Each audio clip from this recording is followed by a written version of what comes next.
My husband and I are alive. My son is not, well, not in the way that we knew him. I'm not quite sure if he ever was alive or if he was ever really there. Not sure what to believe anymore. Melvin Jr. did come to our house the next evening. I wanted to go far away for that night, but my husband was having none of it.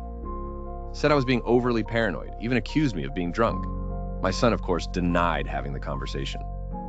It was almost as if he forgot he told me about his past life, or whatever it was. I made sure Timmy Jr. slept with us that night. I refused to let him out of my sight all day. The waiting and not knowing was debilitating. I remember sitting with my aunt at her house when I was 15 years old. She was waiting to hear from the authorities after getting a call that my cousin and uncle were in a boating accident. It took a week for them to call off the search. It took 2 months to be told that parts of them washed up on shore. I remember thinking back then that the knowing, though tragic, was better than the waiting. That thought held true for me.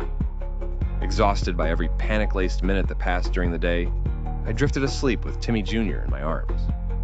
I woke with a young boy, the same 8-year-old boy in the photo of the article, hovering over me, about 6 inches from my face. He had what I assumed was a knife to my cheek. It was too close to my eye for me to make it out for sure. Paralyzed by fear, I lay frozen in a blank stare at this ghost. He leaned in a little closer to me and whispered, "Mommy, your skin. I want to peel it." I screamed in a way that seemed to vibrate the bed. As I did, my husband and son woke, and the boy from the photo lifted his knife and thrust downward. I raised my arms to block him, and my husband leapt over to protect me and Timmy Jr. The knife went through my arms and past my husband's torso like a specter until it landed squarely in my son's neck. Timmy Jr. began to convulse, as though the knife electrified every nerve in his body. My husband started to throw fists at Melvin Jr., swinging through him and hitting nothing. I tried to console my boy, to shake him out of it, as I lay halfway through the ghost. I tried grasping at the knife in his chest, and then tried covering the visible rip in his chest, but the knife wasn't physical, and the wound had no blood. I still cannot comprehend what happened.